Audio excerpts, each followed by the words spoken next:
The strong public education system that we've had in this country was the foundation of the American dream.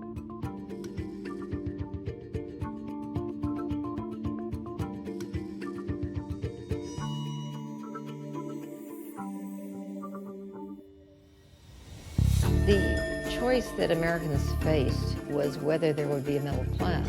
And the great impulse behind public education was civic. There were many children on the street, and no education, no future.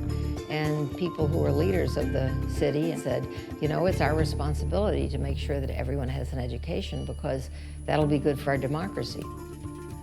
For many young people, it's their first introduction to learning what democracy is about, learning how to debate others, learning to listen to others, learning that you're encouraged to think for yourself and encouraged to collaborate with others.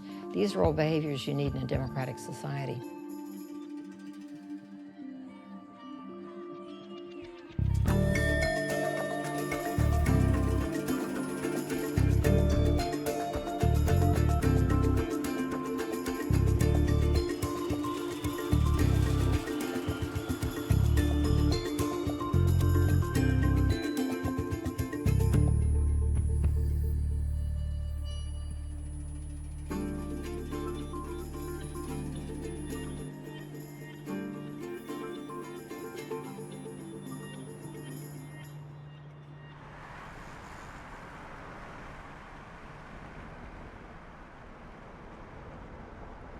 I was always a public school parent, active at my children's schools. I was a volunteer.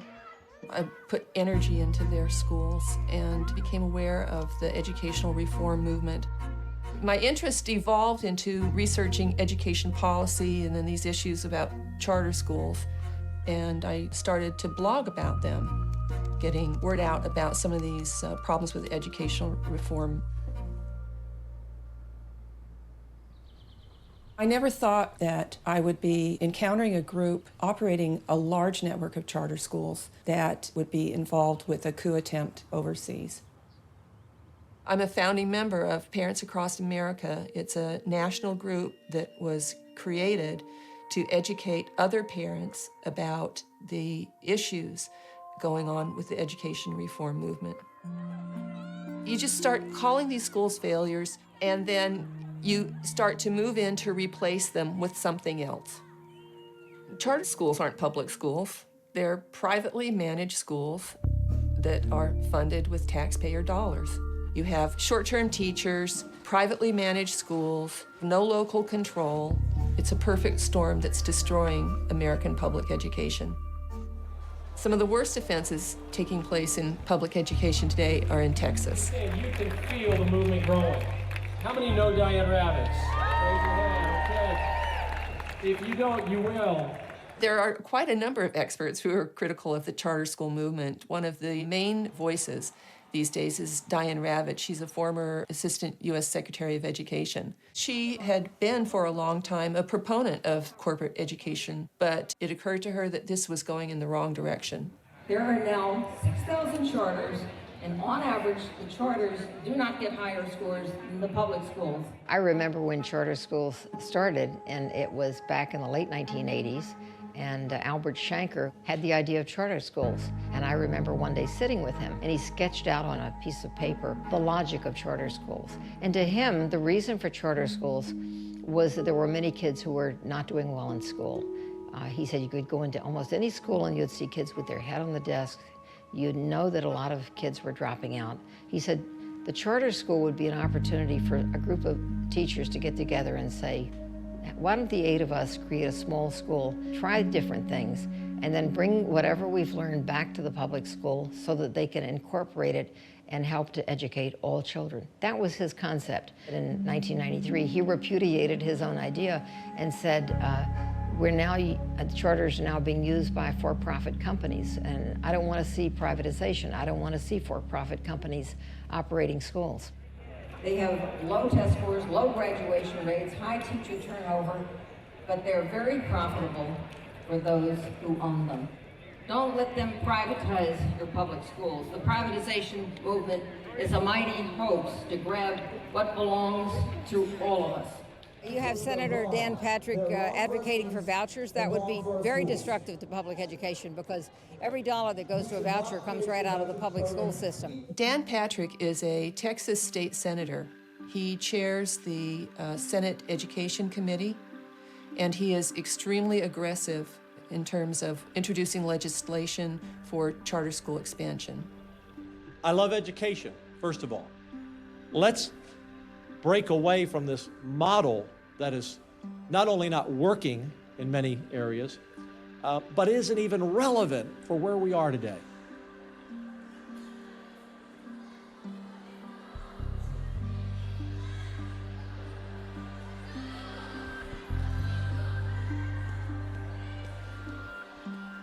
I'm always interested in what is most relevant, and what is most relevant is education. I've been very interested in that topic and very concerned. The fact that we have 500 failing schools, and you as a parent are told, this is where your child must go, because this is the zip code you live in.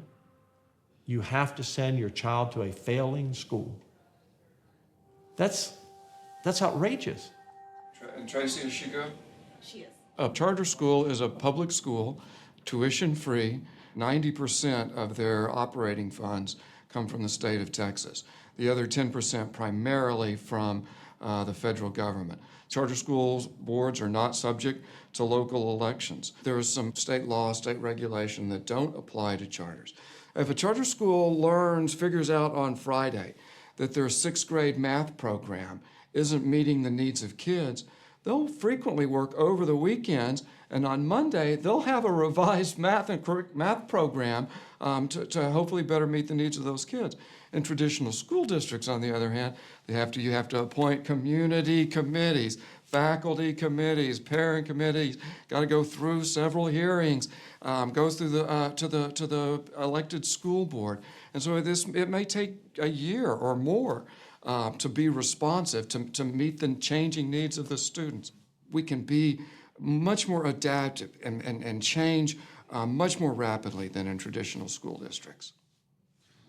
Even as they head into the holiday break, some Austin parents and teachers are promising a fight after the district voted to allow an in-district charter program to operate out of 2 East Austin schools, Allen Elementary and the East Side Memorial High.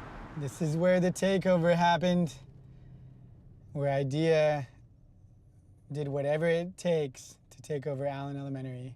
The AISD, Austin Independent School District Board, voted to hand over an academically acceptable school that was academically acceptable for over a decade to a charter school organization from South Texas. There's so many problems with IDEA. Who doesn't teach art, who doesn't teach music, who doesn't have counselors. When they came in, they said, we don't want the library books. Currently, IDEA only operates 1 school in East Austin. It's IDEA Allen. It's supposed to start making its way into Eastside Memorial High School next year, but there's a vote that can happen to null the contract before then. So that's how important it is to vote for school board candidates in this upcoming election. Beginning in February, community leaders asked me to consider the possibility of running against our opponent, the incumbent, who seemed bent on privatizing the public schools of District 2. I'm a certified teacher and an experienced school administrator, but I never in my life dreamed of running for the school board. My roles is as a pastor, but in my mind, those roles are clearly separated. I am acting as a member of the community who's passionate about education and making sure that we are doing the best that we can to give a hand up to the students of our community. One of the challenges that we have with IDEA Public Schools is their Board of Trustees is not here in Austin, it's in South Texas. It doesn't make sense. We have 4 openings on the school board that seats 9 people. It's the future of our kids and keeping public education in AISD public. Part of these sides officially endorsed at this point Gina Hinojosa. She's running against a pro-charter opponent who has a lot of funds coming from pro-charter, pro-voucher people. Ann Tai is running against the incumbent who also voted for IDEA. Reverend Dr. Jamie Mathias, he's running against the incumbent Sam Guzman. Sam Guzman was the leader of pushing IDEA at Allen. I'm Sam Guzman. I've served on the school district for 6 years. I want to close the achievement gap, continue to decrease the dropout rate, and to make sure that we have a voice. Documentaries. How interesting that our opponent in his opening remarks talked about us having a voice. We had a voice, and the board was not listening. I pledge that as a member of the Austin Independent School District Board of Trustees, I will listen to you, to all of us as a community, and to do what it is that we believe is best for the future of our children, and Idea Charter School was not that. That school has dropout, 0% dropout. It has 100% graduation. Now, if anybody in here has a problem with that, then raise your hand and let me know, because I need to know that. Your numbers are false. Chairman, strict enforcement of the rules. There's been an unprecedented amount of money poured into local school board races for pro-reformy candidates. They're undermining local control by picking candidates who will implement the agenda that they prefer.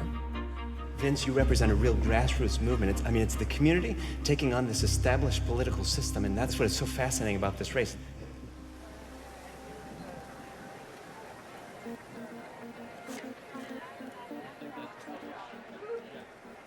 We're having a conversation with Diane Ravitch, one of the leaders in keeping public schools public in the country. If you look at the federal test scores, Austin has one of the most successful school districts in America. Is Austin perfect? No. Is any school system in the country perfect? No.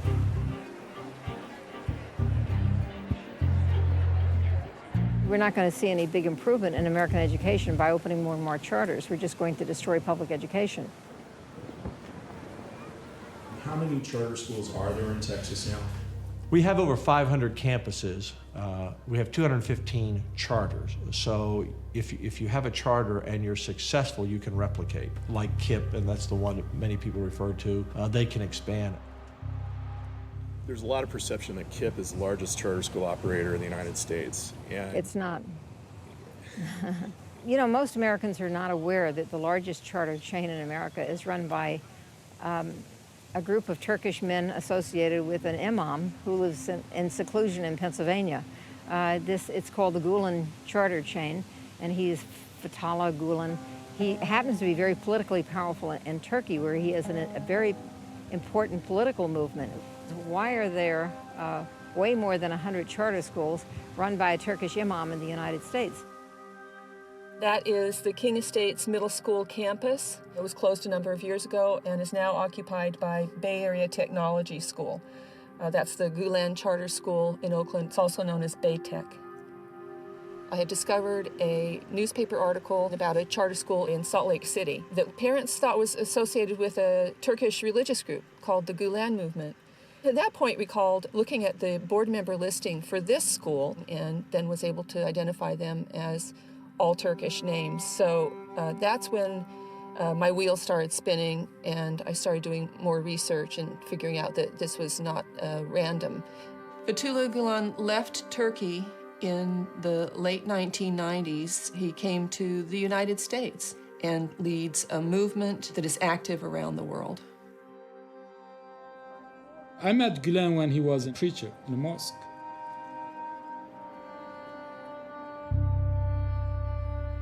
It was not that popular at outside, so he opened up schools. After the collapse of Soviet Union, Gulen has established more than 150 schools. Today, all those students are high position. They become more powerful, and that's why Gulen's called them golden generation. The more they get in power, then the more they abuse others. And the military actually tried him to court.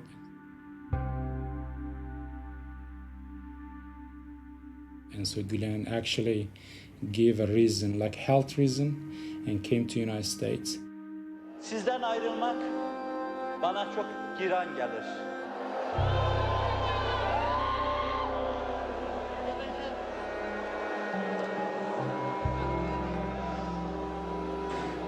After he fled Turkey to come to the United States, there was a quote of a video that was leaked of him saying, advising his followers to travel in the arteries until you reach all the power centers.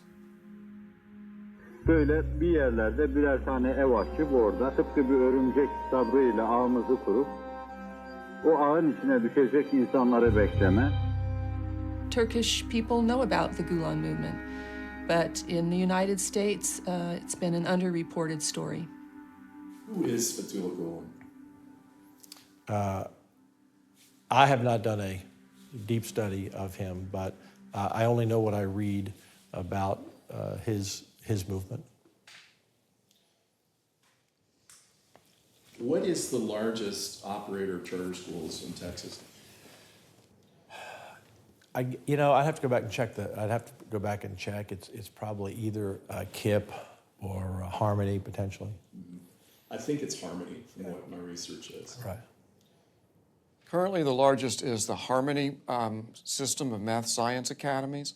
They operate over 35 campuses around the state. They've got a campus in Beaumont, they've got a campus in El Paso, they've got a campus in the Panhandle, in the Rio Grande Valley. They're literally all over the state. My name is Amy Warren. I teach at Harmony School of Excellence, a charter school in Austin, Texas. It obviously doesn't look like a regular school. It looks like an office building. It's in the middle of an industrial park. Everything around here is businesses. It's not very kid-friendly. There's a lot of traffic, a lot of noise, and it's just an odd place to have a school. I was hired as a teacher's aide, but my first year there, about 2 days before school started, I was told that I would be teaching health for 4th through 8th grade.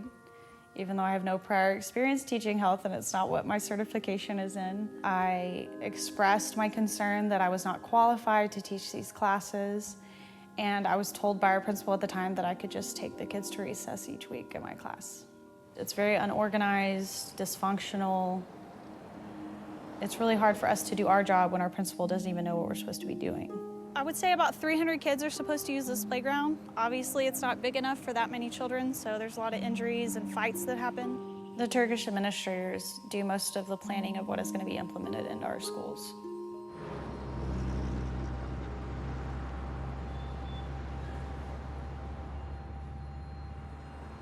I was a teacher at the Harmony School in Lubbock, Texas. It was my first year teaching, so I kept a journal to record my experiences. In August 12th, 2010, today was my first day of in-service at Harmony. It went really well.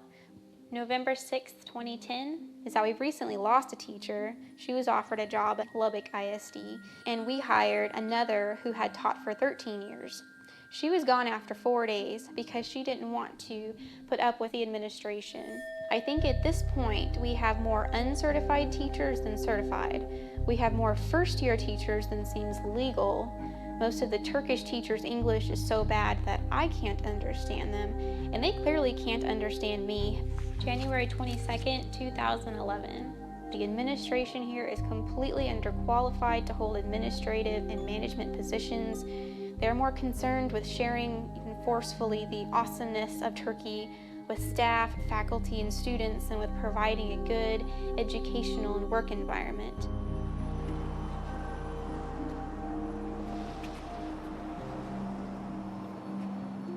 I worked at the Harmony School of Innovation, which is in Southwest Houston. When I first began looking for a job, I thought that Harmony was perfect. You look at the numbers and you look at everything, and nothing but good reviews comes up. They're putting out all of this good PR about this school, and I just want to get the truth out there. This is shot with the covert camera that I used. Throughout this video, I think that what's particularly disturbing is the special education student left outside of the classroom in almost every class. Here's the special ed student again, outside of a different classroom. We're about to see the special ed student for the 3rd time. And knowing him personally, he's a very smart kid. He stopped by the library all the time to read, and it's a shame that he doesn't get the education that he deserves. And coming up right here, this is another special education student who is outside of a different classroom where the teacher is just collecting his work from him.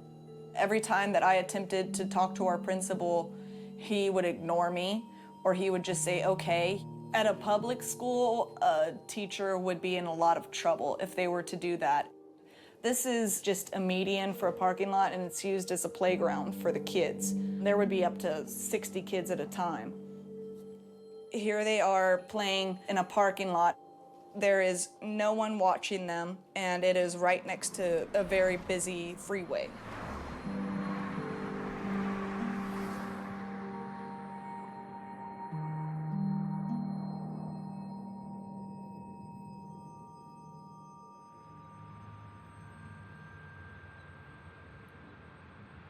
I was employed as an English teacher at the Horizon Science Academy in Cleveland, Ohio. I have a BA in English, I have a graduate teaching credential in education, and I have an MBA. Horizon is a charter school. It's managed by Concept Schools. There's approximately 30 schools in the Midwest. The teachers were predominantly Turkish, and all of the top-level administrators are Turkish males. The majority of the Turkish teachers had nothing more than a substitute license. Not only were they not as qualified as the American counterparts, they were being paid more.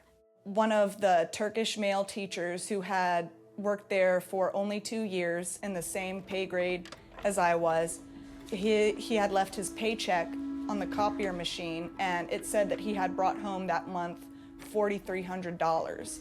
Meanwhile, I'm making about $1,000 a paycheck. He was under the section that said you would be paid that much if you had been working there for 22 years. I did everything that they asked me to do, yet I was still being paid $20,000 a year to work 40+ hours a week, while my male Turkish counterpart was making more than double what I was making. It's well documented that in this country, there is a shortage of qualified teachers to teach math and science. Let's not forget, Harmony Academy is a math science academy. These are teachers that are not certified. You can see that there's children playing with a box, and he's just sitting there watching it happen.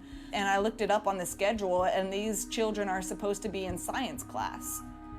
They have become known, according to parents, to do a significant job of improving students' math and science scores. I honestly believe that the test scores are manipulated because this does not equal to high scores. Our principal has told us that if a student is failing, you're just going to help them out. In your opinion, what do you think he meant by helping them out? In my opinion, by saying you're going to help them out, I think he meant to change their grades.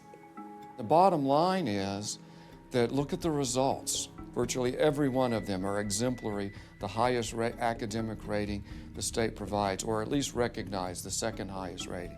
It's so strange to look through these videos and see that there are Turkish men who are doing absolutely nothing almost all day.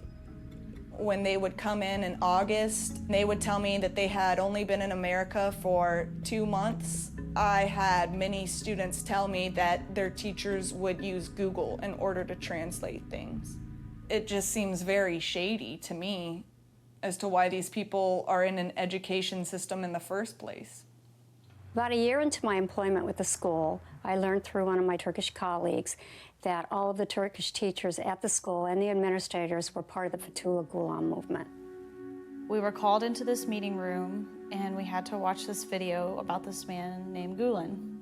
The video was basically about who he is, what he stands for, his education philosophy. And then after the video was over, our principal was like, okay, this is this great guy, I see what he stands for, but we're not affiliated with him at all.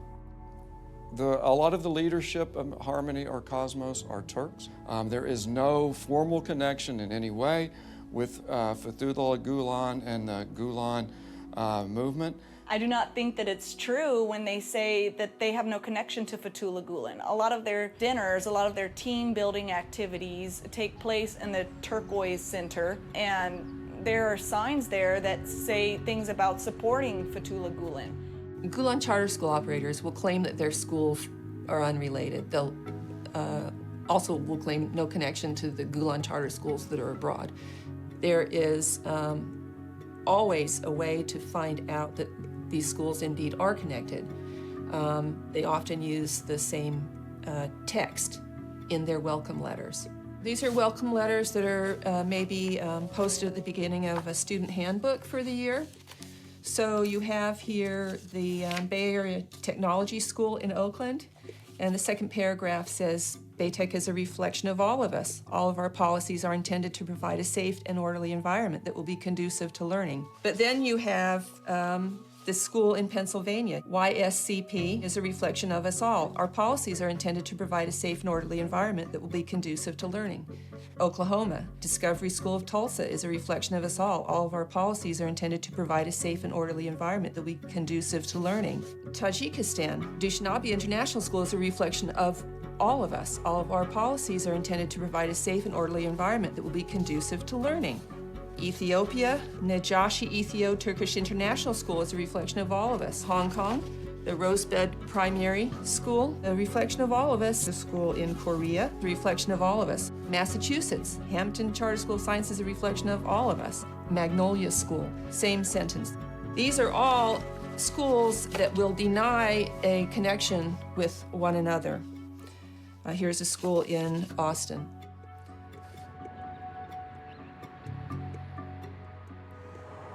Many of my colleagues have tried calling the central office in Houston. You know, they might have questions about curriculum, something's going on in the school, they want to relay it to someone higher up, and no one ever answers the phone. Right next to the school is a nice new building that is the headquarters for the Harmony Schools and also the Cosmos Foundation. I'm not sure what goes on in there. I know that it's where Soner Taram, where his office is. Soner Taram is our superintendent, but I have never met him. I have never seen him. I do not know of anyone who has seen him.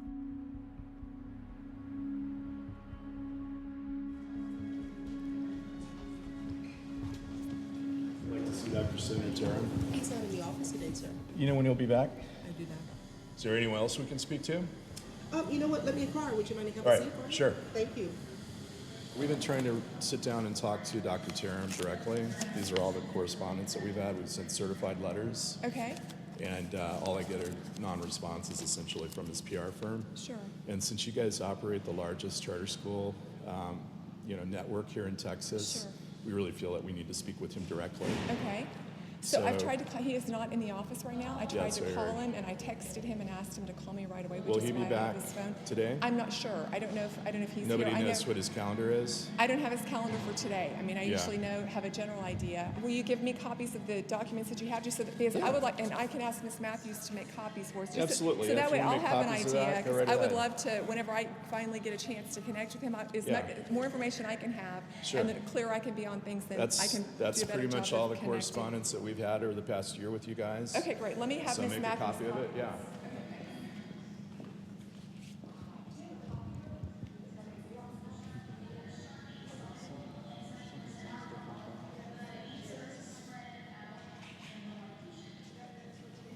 Okay, great. There you go. So All right. I hope to contact you sometime today. Are you going to be in town? Yeah, we'll be here for a few hours. We've got some other interviews to shoot, Okay, so we'll be around. Okay. You know, if it's not today, if he's available some other time. Okay. I mean, I think we really need to hear from him about, the success of these schools, how it's grown, what he sees is important. Okay, great. So I'll look forward to hopefully, I will call you today in any case. All right. And again, you have my contact information, Absolutely. so we'll be in touch. Very good. Thank you. Okay, bye-bye. Bye-bye.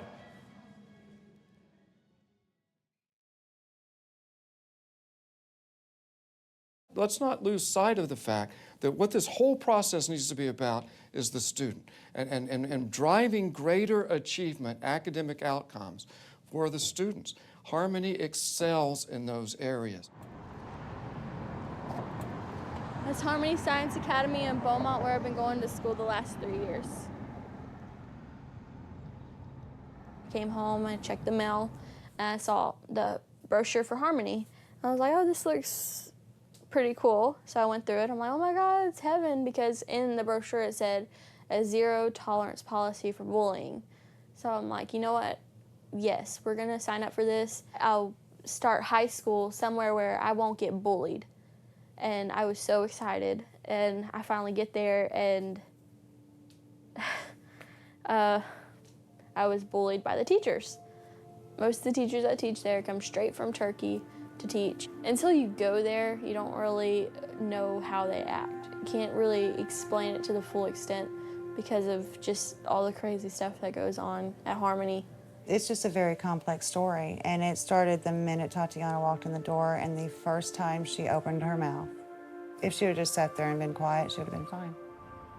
I had just started going there as a 9th grade in world geography class, and some of the students there were making fun of the Holocaust and you know, the way that the Jewish people looked and how they died.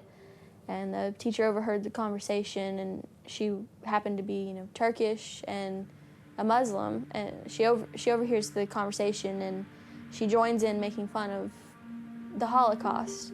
I told my teacher, I was like, you know, I find this very offensive. Well, why do you take it offensively? I'm Jewish.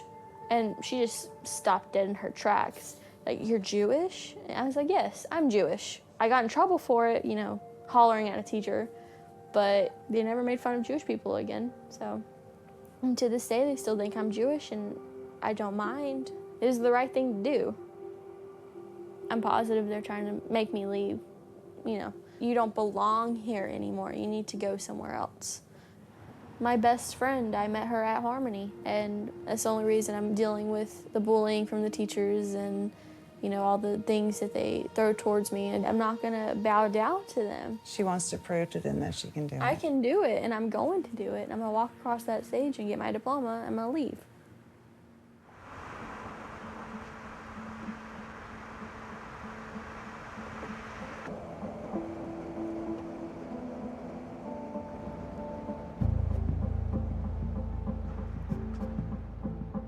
Three teachers told a court they were wrongfully terminated from Kenilworth Charter School. They say they were discriminated against and they were harassed until they were fired. This month, a mother filed a lawsuit detailing what she calls neglect and mistreatment of her Kenilworth student. In both instances, and in several others like them, this man in charge of charter schools in the Baton Rouge area at the time tried to help. Parents were calling me and saying that they had difficulty understanding the Turkish folks who were running the school, and there seemed to be some treatment differently of minority parents, minority students, minority teachers, and females. Females could be in the room with the all-male Turkish administration, and they'd be spoken in front of and probably about in Turkish in front of your face, laughter, and then they'd come back to you with an answer. One of the issues is the large number of teachers who are brought in on visas, H-1B visas, from Turkey. Now, according to the law, these teachers are brought in because there's no one available locally to teach these courses. That hasn't been true for many, many years. The fact is they're not being brought in to teach Turkish. They're being brought in to teach a variety of courses for which they're not certified at all. About 2 or 3 times a day, there seemed to be an influx of Turkish members of the community coming in. I'd never witnessed them sign in. I got complaints from parents who called me and teachers who called me to say that the school was allowing prayer during the regular school day. Actually, under all laws, under federal guidelines, you could have ecumenical services. You could have religious services at a school, but not during the time when students were there at the school, and it would have to be offered to all groups equally. You could not have it set up for one group alone. I did receive word on at least 3 different occasions that there appeared to be a room in the back of Kenilworth being used as a prayer room. They saw people coming in that entrance, adults that were not part of the school, but faculty members were told they were not welcome back there. They were pretty sure that it was being used as a prayer room. I went, shared that with the principal. He said, oh, no, that's not true. And if you want to know if that's not true, I'll take you on a tour. You can look at all the rooms in the school if you want to. And we went into one room that looked like it was used for a teacher workroom, perhaps, and came up on what we described as a prayer cloth. Of course, they denied that it was a prayer cloth, and then changed the whole story to intimate that I bogarted in and took over and went through searching the school without their authorization or permission, which, of course, was not true. Principal Dokman was supportive of what teachers wanted to do in their classrooms, as long as the test scores were going to come back well. But the minute that you began to question him, the door shut on you. You became an enemy, you became a problem, you became someone to target. As the principal of the school, he seemed to be insensitive to many of the kinds of needs of youngsters that parents complained about. If he was one of my principals, he would have gotten unsatisfactory. We received a memo saying that before exams, teachers needed to turn in their grade books and the grading system would be shut down. Mr. Dokman said that, in question, he said, we will determine the final grade so that we'll be generous with the students. It's strange, because here's this huge legal record that our job's dependent on, and people just turned it in without the final exams. And a lot of people were suspicious, but no one was willing to say, hey, wait a minute. I thought maybe they had gotten the message that he was not the kind of guy that they needed to run their schools, but then when he resurfaced as the principal of Abramson in New Orleans, I knew that that wasn't the case.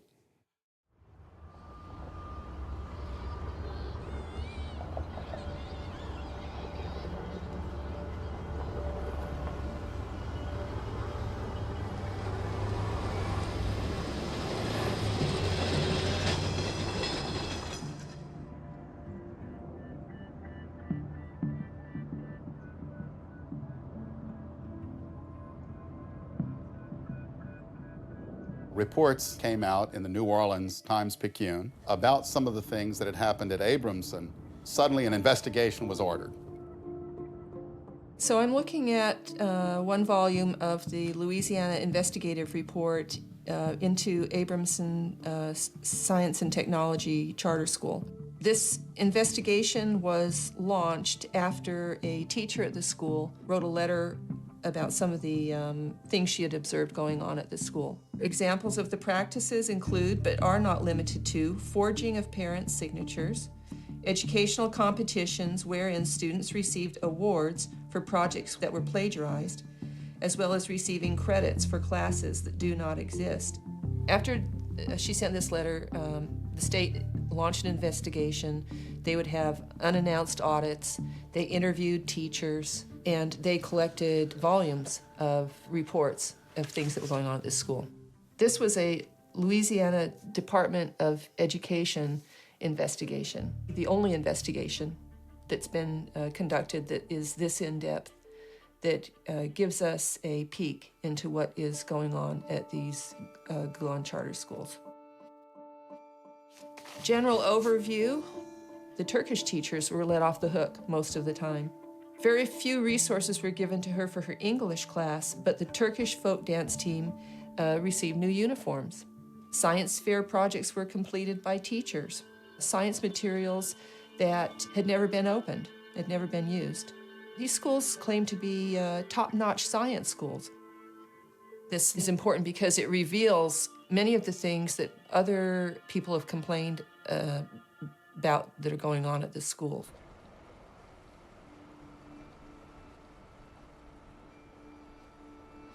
Part of the story about Abramson includes a attempted bribery of one of these state officials. This was a man named Fulwell Dunbar, who was working for the Department of Education.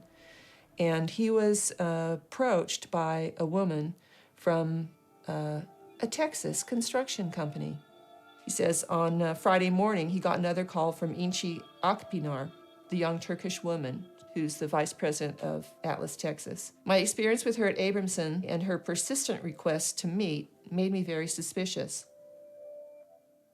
She insisted on having coffee with him. She was very, very persistent, and so he finally agreed to meet with her.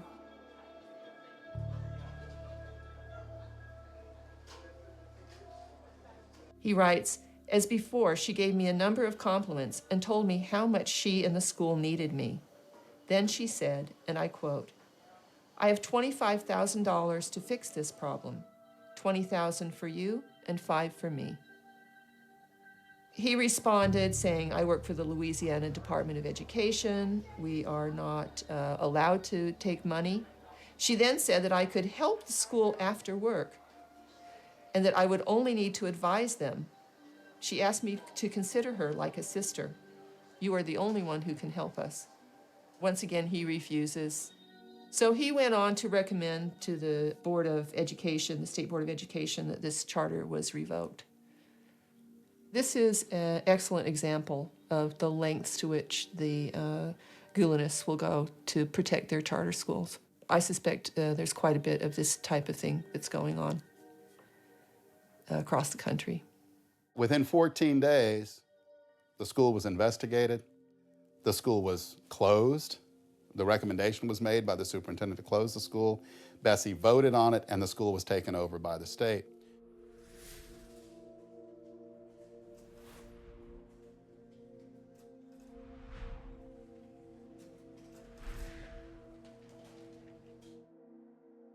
The level of improprieties that took place in New Orleans, and of course the fact that it went public, I think, was beyond the ability of the supporters of charter schools to simply overlook this time.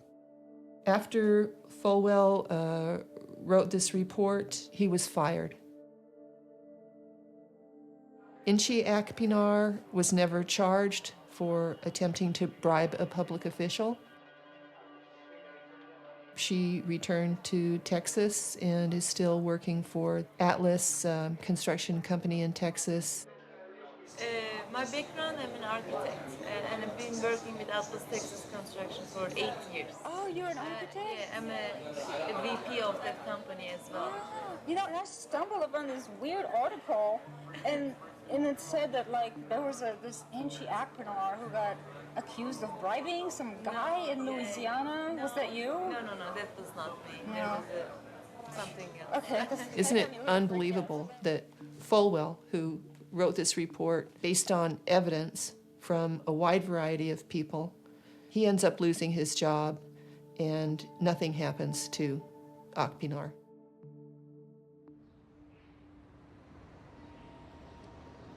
Within days of the scandal at Abramson breaking, come to find that Principal Dokman had suddenly taken a position at North American College in Houston, which appears to also be associated with this network of Turkish schools.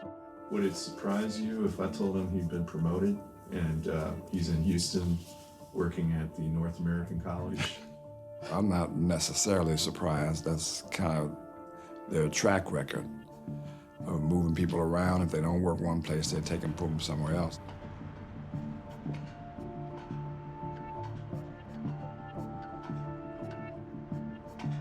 Leaders for Kenilworth Charter School were tight-lipped Wednesday night about why federal agents raided the school where about $5 million in local, state, and federal money is spent to educate kids from Baton Rouge. Into the night, they were seen coming and going, taking boxes of items and talking to people inside the school. I came over here to spend some time outside watching what was going on. They were clearly doing a full-fledged examination of documents and records here at the school. I've never known a school to be raided by the Federal Bureau of Investigation. This is a first. What do you think is the meaning of propaganda? Propaganda is the art, or rather the act, of educating one in another's beliefs. Well, I'd like to add that propaganda is not necessarily truth and facts. It could be what you want them to think. One of the things I hear over and over again is a waiting list for admission. Where is this waiting list, and can we see it? The answer, well, each individual charter school maintains its own waiting list. The state does not maintain a waiting list. TCSA does not maintain a waiting list. But we do a survey of our membership to get from the membership what the numbers that are on their waiting list. We needed to address the ever-increasing number of families on the wait list, now up to 100,000 waiting for charters, for opportunities. Have you seen the waiting list? I've not seen the waiting list. Do they have a waiting list? Who knows? How do you verify it? Anybody can say that, but it's part of their marketing. You have to understand it as a marketing strategy to claim that there's so many on the waiting list so that they can demand more charters. Absolutely, it's not a marketing ploy or a political ploy. We think it clearly demonstrates the need for more charter schools. The Harmony system of math science academies, they have over 40,000 students on their waiting list, and twice as many parents want to get their student into a Harmony public school as have successfully done so. This is a world where school is not a civic responsibility or a civic institution. It's something that parents shop for. It's one of the great charter public schools across the state. So why wait? Enroll now. Give your child an education for a lifetime. The interest was, it was a science academy, and it was based toward, science, engineering, mathematics. I just wanted the best education for my child possible. It was exactly the opposite of what they were advertising for their charter school.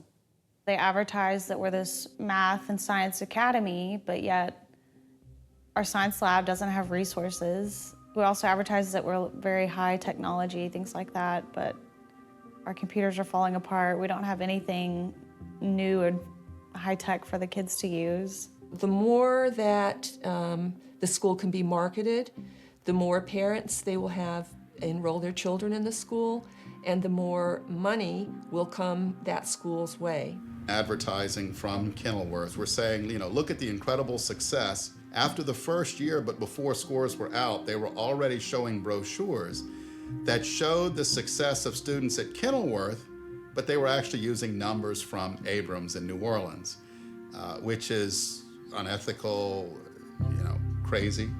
It was like an open house, and they said, go talk good about the school. 100% college acceptance rate. It's all about science. You're gonna get a great education. So that's what I had to say to every parent. How can they make the claim that 100% of the kids can go to college? What is it, the North American College, which is a Harmony owned. Opened. If you go to high school at Harmony, you're accepted into North American College. They force the kids to apply to college, and then the North American College accepts them all. So they create their own 100% acceptance rate. They will accept a failing student into their college in order to keep that statistic like that. They had a robotics program, and you would see signs all over town, billboards. And we found out later that there were only maybe 5 kids that were working in the robotics operation at all, and most of it was being done by a teacher, but they were putting it off like it was a whole structured educational program. They've even gone so far as to create some of their own competitions. One of these is a large one held in Texas. It's called I Sweep.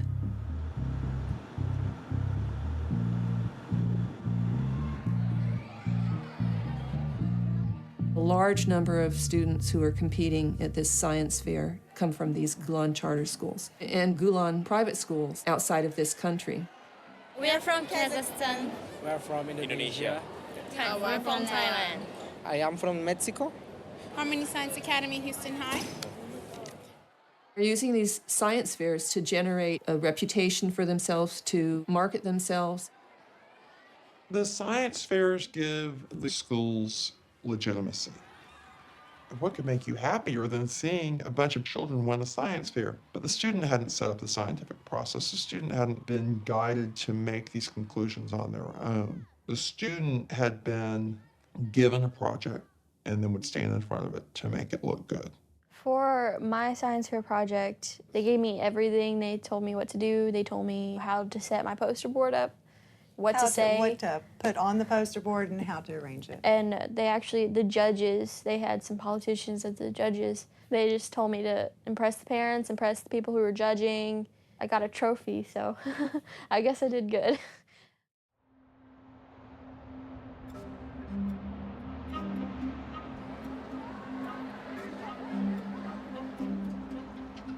What is Hammat? Hammat is the followers of Fethullah Gulen. How did you become a follower of Fethullah Gulen? I had friends from the movement. Day by day, I started to spend more time with them. We were going there having, breakfast or dinner and their friends. He was gonna come to the United States. They work for one of the charter school in Ohio. He offered me to come to the United States, so I accepted. And one day, the director of the school I was gonna work and called me and told me what to say at the US consulate in Istanbul. And one day I went there and I got the visa.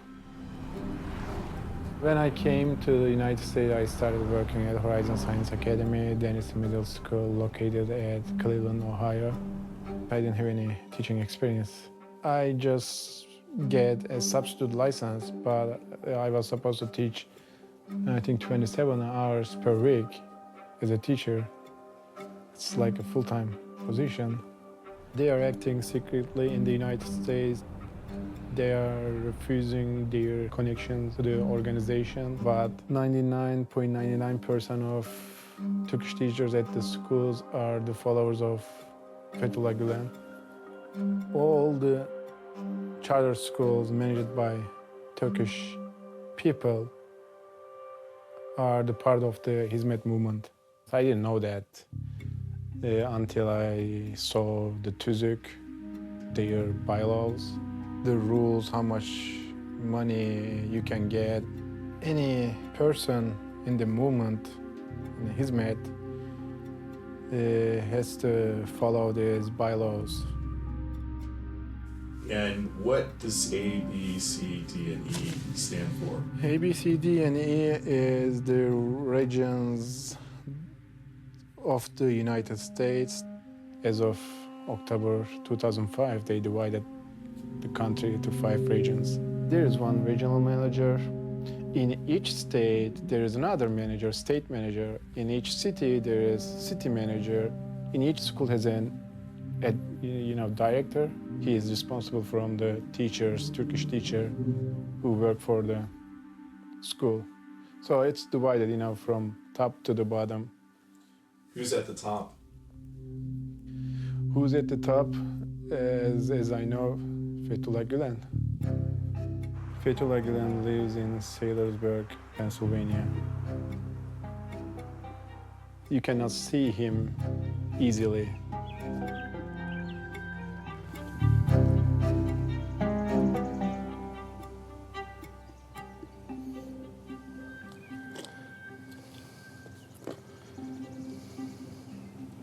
Can you shut down, please? Can you shut down the camera? Sorry?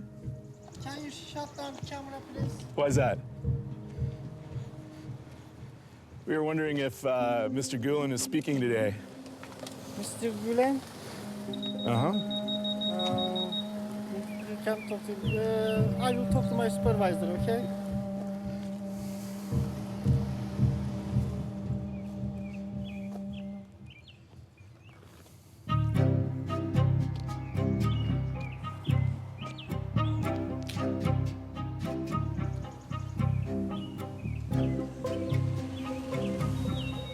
Very active today. Lots of cars. What are you guys doing? They have something to hide from the people. All kinds of scam, immigration scam here going on. My base salary was supposed to be $4,000 because there's a prevailing wage for H-1B workers. So first year I was supposed to get $44,000, but our business manager was calculating how much money I got, from the school, and how much money I was supposed to get according to TÜZÜK. So if there's a difference, I was supposed to give that money back to his mate. Was that in cash? Yeah, cash. Were you the only Turkish teacher that was paying the percentage of their salary to the administrator? No, everybody. All the Turkish teachers. All the Turkish teachers were paying the percentage of their salary to the hizmet. Yeah, it's a scam. We are the only country in the world where the Gulen movement has been able to open its schools and have them fully funded by the host country's taxpayers. Gulen charter schools are getting what is estimated to be approaching $500 million a year to support their charter schools. None of the Turkish people come over here to open charter school to teach the US citizen science and math. What are they here for? I mean, what I can say that it's a good business. Almost everything in our school is shipped over from Turkey. This is a picture of some lockers that came into our school this year. We had hundreds of these come to our school. You can see very large, it says made in Turkey on the box. This is a tag of a child's uniform. It says made in Turkey. Every chair in our school that is not a student desk chair is like this. They're all from Turkey. Hundreds and hundreds and hundreds of them. They were trying to open a new catering company so we can get the catering service for each school in the Ohio. It takes about an hour and a half for the food to get to our school from Houston. And why are they bringing it from Houston? It's the catering service that they picked out. It's not a very good catering service. They had to go and order pizza because we ran out of food. Our basic needs aren't being met because they are choosing to show preference to these specific Turkish companies.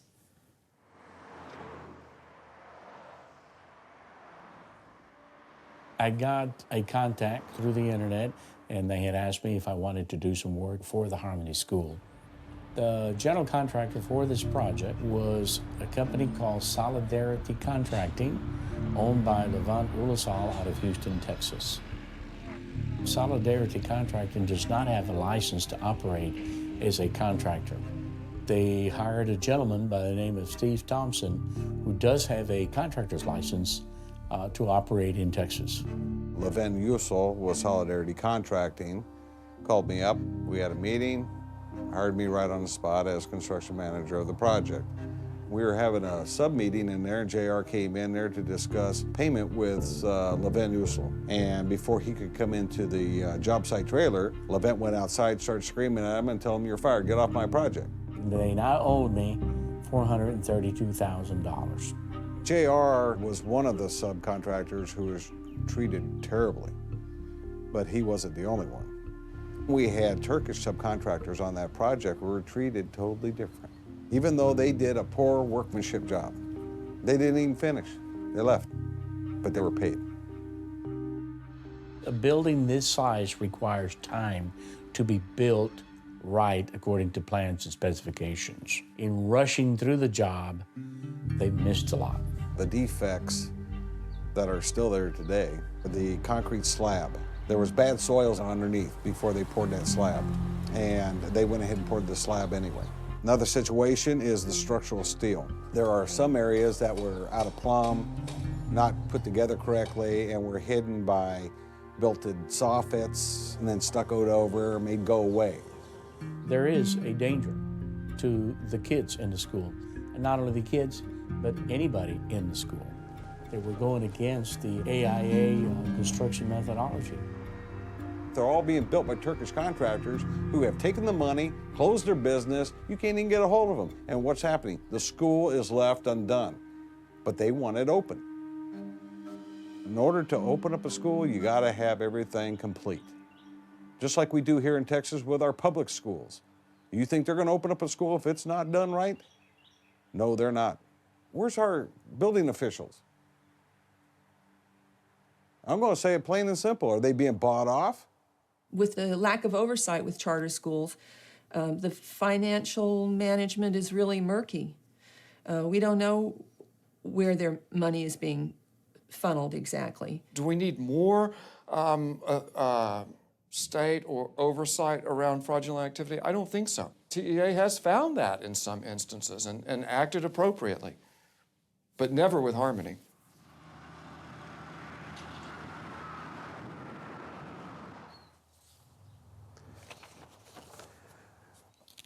Ridiculous change orders.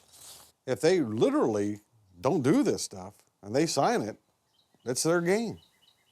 I guarantee it, I'll find over half of these items not completed. Shades and canopy per required. Today, you don't see any shade or canopies. Dome changes. Don't see a dome. Throwing all these miscellaneous things at an owner. As an owner, I would take this sheet and tell them, forget it. You're not charging me another dime. We have not witnessed or seen any animosity between Harmony Schools and Solidarity Contracting. You're entitled to a change order, but $1.2 million worth? I find that hard to believe. The United States, they usually use the charter school just to finance their other activities. So they can have other businesses, they can have contact with high-level people. Well, the Gulen movement has been really smart in targeting politicians and people of influence, grooming them to be its sympathizers. They are using their schools, their interfaith dialogue centers, its Turkish cultural centers, and its businesses to establish a presence and a power. This is geopolitical.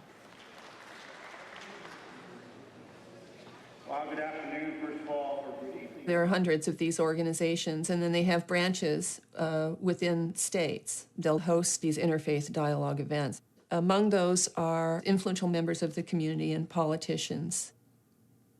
These are typical patterns for all these organizations. I think the American public deserves to demand accountability from these public figures and their involvement. What arrangement has been made between these two parties? The Muslim community is Ramadan. It will start the following week. Please enjoy the food at the same time. This is a great idea. Yeah. We do also big conferences. In Houston, there's a place that's interfaith. Yes. That's it. Interfaith in Houston, actually same group, but they responsible for Houston activities. So we are responsible for activities. There are lots of NGOs run by Gulenists in the United States, all the same, and is a different platform. They usually invite influential people to Turkey, governors, senators, congressmen, legislators, deans, academicians, and journalists. They try to make connection with them because they might use that connection in the future for their own purposes. I'm sure it's a very pleasant trip, but it's a propaganda trip. You don't get a multi-$1,000 trip to Turkey for no reason. They'll take politicians. When they return, a lot of times these influential people will do favors for them.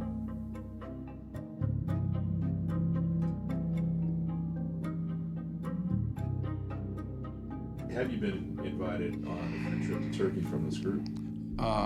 Pelican invited me each of the 3 years I was in this position to go on that trip. We had to contribute something to the airfare, but other than that, everything was free. When I talked to a reporter from the Austin Statement, he had mentioned to me that he had taken a free Turkey trip along with some Texas legislators to learn about Turkey. When I had asked him to listen to my issues and my story about the construction flaws in Austin, Texas, a week later he called me back and he said, "We're not interested." Thousands of people have been on these propaganda trips to Turkey. Our concern is that men, most of whom were educated and previously employed in Turkey, are here on H-1B visas, are not American citizens, and are operating 38 Harmony charter campuses. The New York Times links the Gulen to the Turkish charter school. I have several of the Harmony schools in my district. I think they are fabulous because they are from Turkey, wonderful Turkey. I've been there twice. It's beautiful. You should go. You want to go? I'll take you. Dr. Allen, I want to remind you that last regular session you passed Senate Resolution 85 honoring Fethullah Gulen for, among other things, quote, inspiring the Gulen movement, unquote. It didn't mention that Gulen was kicked out of Turkey for trying to return Turkey to an Islamist state and given asylum in America in 1999. Gulen is worth more than $50 billion. He controls almost all of Turkish newspapers and television stations and controls the 200,000-member Turkish police force.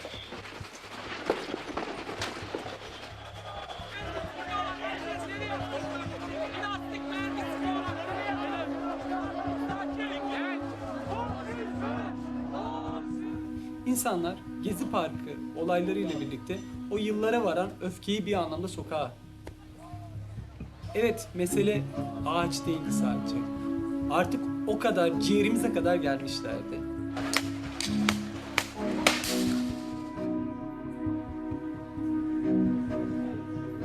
Biz Fethullah Gülen hareketinin aslında ne anlama geldiğini, Fethullah Gülen hareketinin Türkiye'de nasıl örgütlendiğini yazmaya başladık. Bu egemen güçleri, yani AKP ve cemaati rahatsız etti. Bu yüzden Oda TV.com'a bir polis operasyonu düzenlendi. Biz gazetecileri, terör örgütü üyesi, biz gözaltına alındık ve tutuklandık. Tam 19 ay tutukluk aldık. Çadırların bulunduğu yere çok sayıda gaz bombası atıldı. Şu an burası gaz altında. Bizim tutuklanmamıza gerekçe olarak bizlerin bilgisayarlarında bulduklarını iddia ettikleri belgeler gösterildi. Bizim bilgisayarlarımıza virüsle konulduğunu, hacklenerek konulduğunu ve bu belgeleri virüsle koyanların biz Fethullah Gülen cemaatine ait insanlar olduğunu kanıtladık. Suçlamaya delil olarak bizim yaptığımız haberleri, yazdığımız makaleleri, yaptığımız röportajları gösterdiler. Bizim davada gazetecilik yargılandı. What would you tell American journalists who come to Turkey, maybe while you're in jail? They come on a free trip paid for by one of the Gulen non-profit organizations. Fethullah Gülen cemaati tarafından Türkiye'ye gönderilen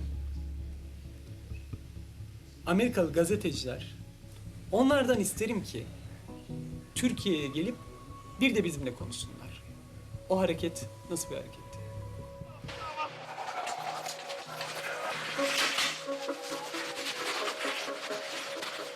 Hiç o kadar masum değiller.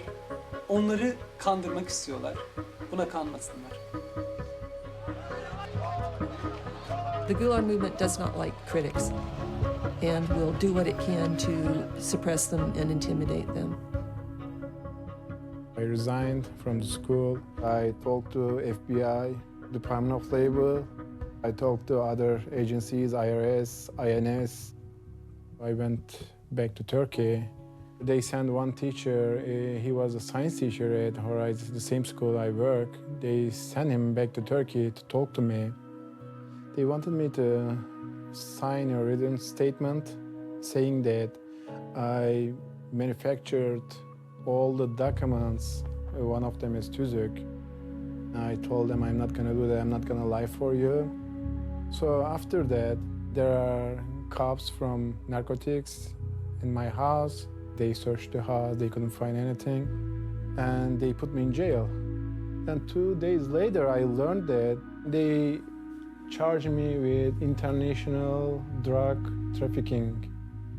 Police went to a garbage can like 500 feet away from my house, found 82 grams of heroin and found a fake ID. The picture was on the fake ID was mine. But the thing is, I'm not a fugitive. I don't have any criminal history, so I don't need a fake ID. You've never been arrested? Yeah, I haven't been arrested. You know, they can deny they don't have any followers in police force, but they do.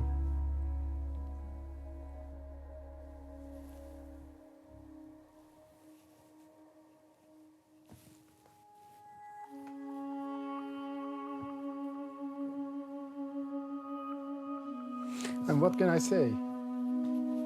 I cannot go back to Turkey. They will try to put me in jail again. They ruined my life, but I know there are many other, they ruined their life too. They are dangerous people. They are capable of doing all kinds of things.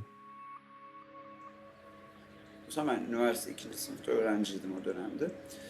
Ve Türkiye'nin en büyük üniversitelerinden biri olan Orta Doğu Teknik Üniversitesi'nde büyük bir protesto gösterisi düzenlenmişti.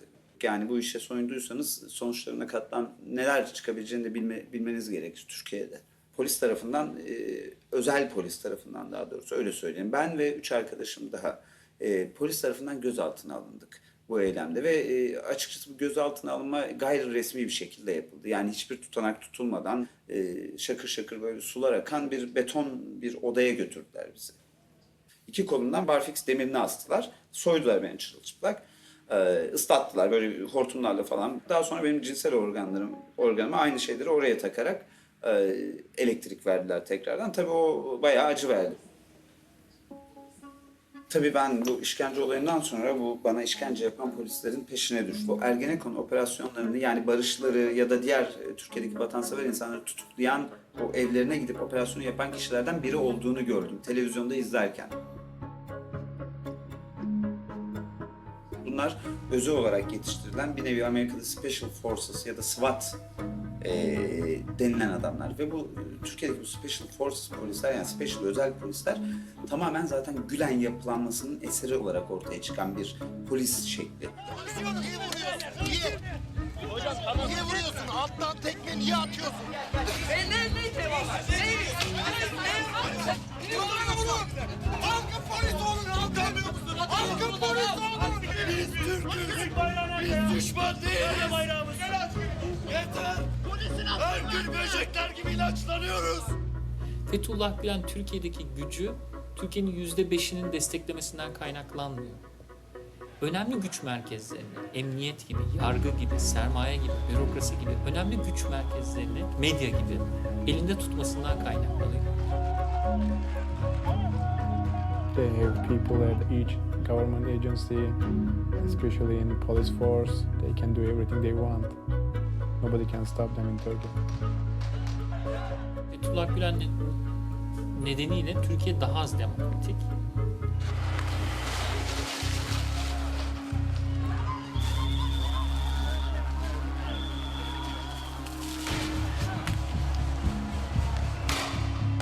Bunları çok yavaş yavaş yaptı.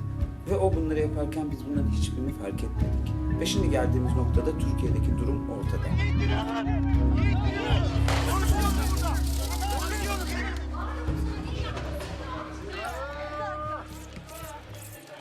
Isn't it amazing that a group that is this powerful in Turkey is also running the largest network of charter schools and Americans don't know about it?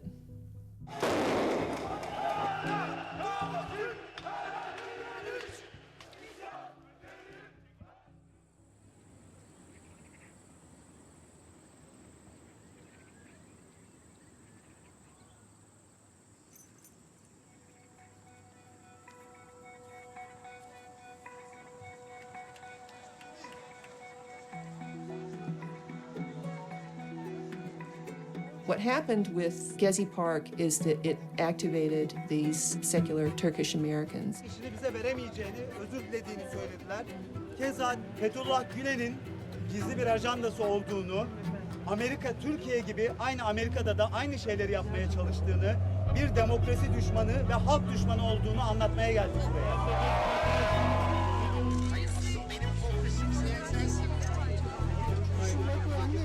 Bu haftaki protestoyu ben organize ettim.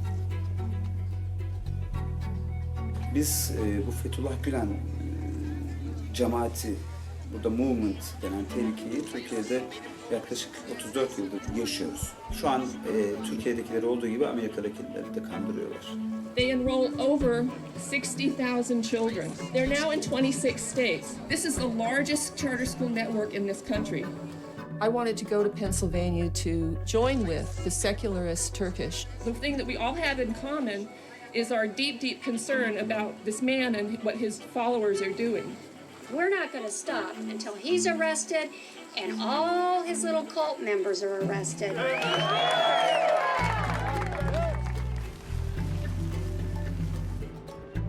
I don't think that the people in Saylorsburg, Pennsylvania are aware that their little town is home to the head of this global movement.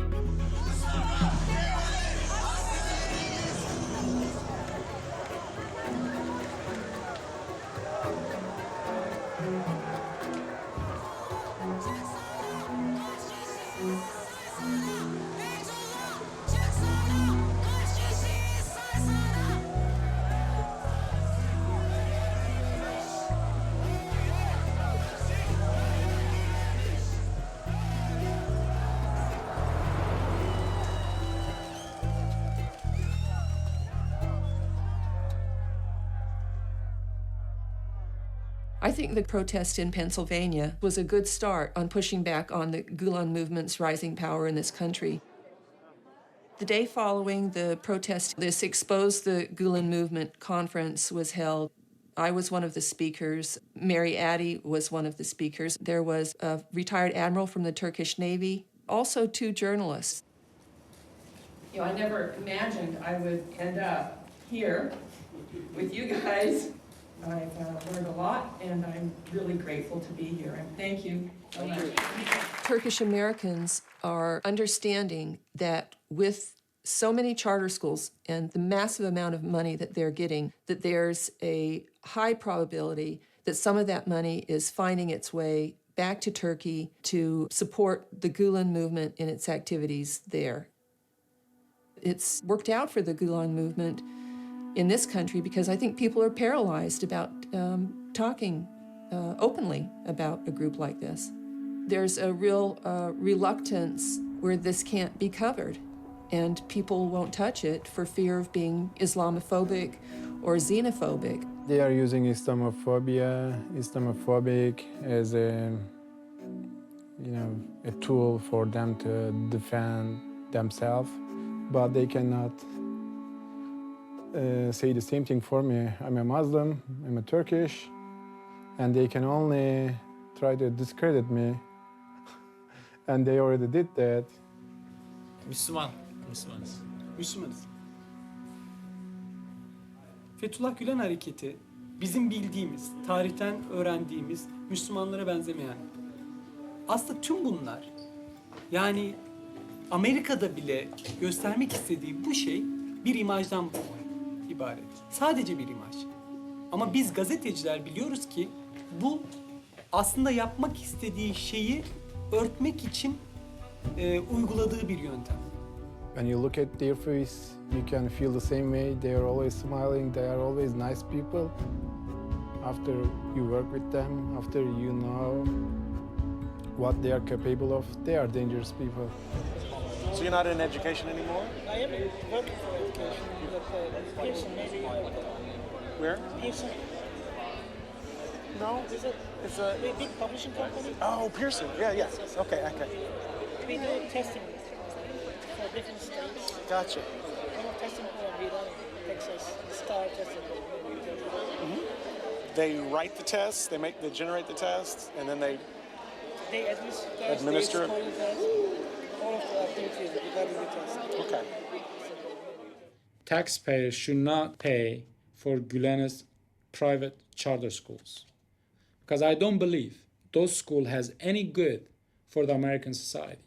I've seen the 60-minute report on Harmony schools, which raise questions. I've read national articles on the Harmony schools, which raises questions, and I get emails or questions from folks from time to time, but I have yet to have a parent, not, again, maybe someone will say I called the office, they didn't get their call back, but I mean, if I just haven't had any kind of groundswell, or even half dozen. Again, I can't think of one.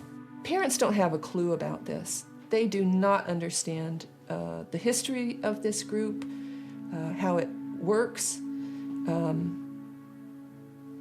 It's big and it's powerful, and it needs to be stopped. What would you tell the parents of Texas school children who might send their kids to these schools, what would you tell them? Well, I will tell them really this movement is not what they say. This movement is a sneaky movement and is not telling the truth. They have a goal, they have an agenda. The agenda is this: bring the Ottoman Empire, global Islamic state, okay, and Sharia law. All throughout his teaching or his preaching, Gulen is in love with Ottoman Empire. He wants to bring the Ottoman Empire back. So when they teach Turkish, what do they teach in Turkish? Language is the way you can actually impose your culture, your values, your belief. From elementary to high school, they provide just Turkish, not Spanish, but Turkish classes. We also have a Turkish dance team that goes and performs and competes. They won't let us have cheerleading anymore, but we can have this Turkish dance team. They'll pull the students out of class and practice in the cafeteria. They have people singing in the middle of the day, just random Turkish songs. It's not a good environment for anybody, especially the little kids, because they're gonna have them from elementary to high school if the parents don't take them out. This year I'm gonna be able to go to Turkey and represent the United States, and I hope I'll do good. Türkiye inşallah gitmeyi ve Türkiye kültürü çok seviyorum. Teşekkür ederim. Going to Turkey, it's the greatest experience for me. These aren't school trips. These are trips for small groups to go off in an extensive way, in a concentrated way with these Turkish teachers. This should be ringing loud alarms. Those few very bright students are probably going to have that adolescent memory of that wonderful trip to Turkey that they took and how good the people were to them. There's a friend that was built from age 14. After they make friends with these kids and get to know them, they can speak Turkish and have an affection for Turkey. They can, be tapped for their loyalty later on. Amerika'da fark etmediği tek şey şu. Bu yapılanma öyle sinsidir ki gün gelir sizin boynunuza dolanır bir yılan misali ve siz bunu fark etmezsiniz. Siz bunu fark ettiğinizde zaten iş işten geçmiş olur.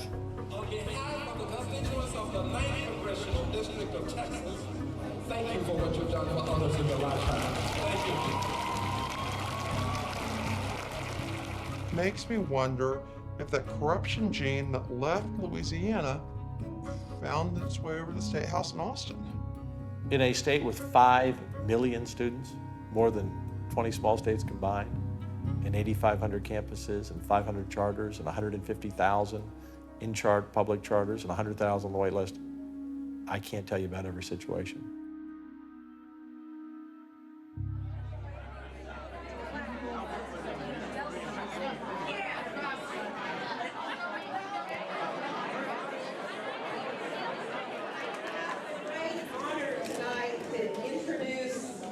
Lieutenant Governor.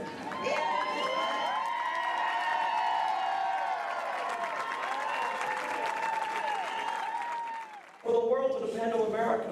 America must be strong, and we're weak in Washington today. America looks to Texas. Where are they going to look, California? We have a responsibility to give educational and economic freedom so that Texas stays strong until the rest of America wakes up and becomes more like us.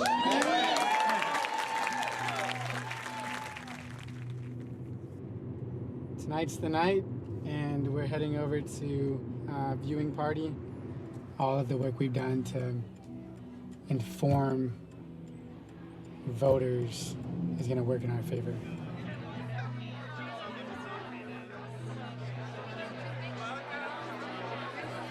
Regardless of how the numbers turn out tonight, we need to all go out and continue to fight to save our public schools, right? Yeah, that's what it's about. Fighting for our schools.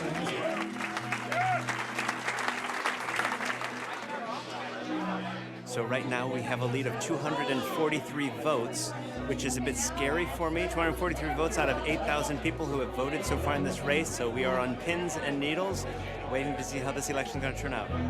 There's a great momentum. Gina is ahead in her race, Anna's ahead in her race, so you have to count to 5 on that board. We're up to 4 now. We're down to this decisive race between me and our opponent, and so there's a lot hanging on these results and these few votes that are deciding this election. He's at 51%, and Sam's at 49%, and 20 precincts are left. This is where it is, you know.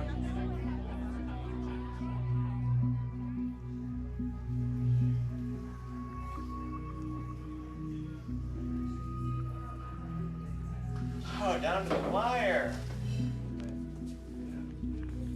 Our lead has narrowed to 151 votes, and we're counting on 2 ballot boxes. Oh my God.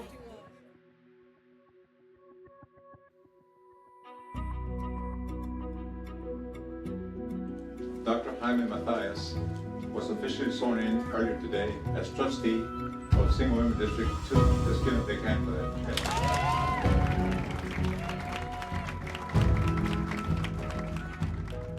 AISD students and families and members of our community, I look forward to serving you. Tonight's a big victory for Pride of the East Side. Just seeing it, seeing the swearing in, seeing them on the dais, just, it sunk. We have a lot of new members who are pro-community, pro-public schools, pro-democracy, and pro-listening. So Pride of the East Side is working to get IDEA Allen's contract on the school board agenda for its December 17th regular school board meeting, because that is when they can decide to null it. I definitely think the community can come together now. That in-district partnership with Austin ISD and the IDEA network, the political process worked to the extent that the community was able to organize and elect new school board members that eventually wound up revoking the contract between AISD and IDEA. I think what happened in Austin is very inspiring because the community got organized, came out to vote, and changed the school board. If people know about it, it can inspire others who feel so depressed about the future of their community because they see these charters being forced upon them with a lot of propaganda, a lot of money behind them, and they want to save their public school systems and they don't know how. So I think Vincent provides a template. There have been a series of victories for candidates who are not associated with this reform movement, and that is a bright light for our future. We are outspent, but we are many and they are few, and we will win. In 1998, I testified on behalf of charter schools in New York. I became very discouraged because one of the conservative think tanks where I was on the board authorized charters in Ohio, and all of them failed. Over time, I began looking and saying to myself, these things don't work. The testing's not working. It's not making schools better. The kids are not getting a better education. They're getting a worse education. They're losing the arts. They're losing physical education. They're losing history. I began to realize that the things I believed in were wrong. When people say, why did you change your mind? This is a simple answer. 3 words. I was wrong. In the largest study, the Credo study, the famous Credo study, paid for by supporters of charter schools, 17% of charter schools did better for similar students than the regular public schools. 17%. 34% did worse. I wouldn't say that all charter schools need to be closed, but I think there needs to be a massive slowdown on their expansion. Once you've given a charter, they also need to follow up. It's not enough to say, we're only going to look at the scores. How are they spending the public dollars? Every one of us as citizens, as taxpayers, have a right to know how are our dollars being spent, how effective are our systems. Charter schools don't have any accountability to the public. We all have an interest in developing strong citizens. It's a public responsibility that we're all in this together.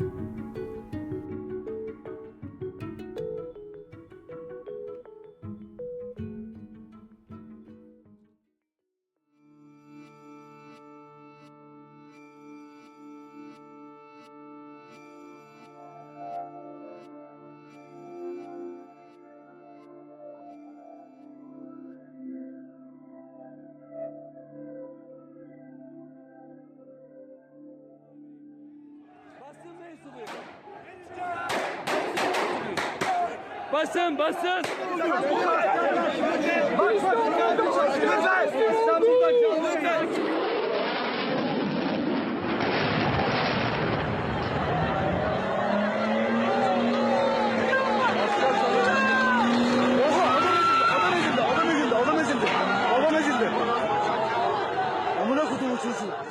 I was looking at my computer, and there was a news indication that there was a coup attempt going on in Turkey.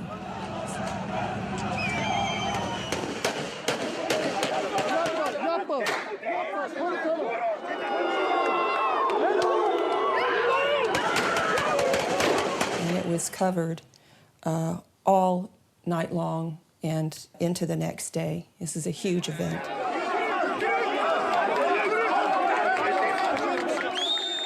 It was unsuccessful, and it's strongly felt that the Gulenists were responsible for this coup. Onlar Pensilvanya'dan talimat alıyorlardı. Onlar gelip de ordunun içerisindeki ast üst zincirine bağlı olarak President Erdogan of Turkey has called for Fethullah Gulen's extradition from the United States. It didn't come as a surprise to me that Fethullah Gulen and the Gulenists would be suspected of organizing and carrying out this coup attempt. There has not been an adequate investigation.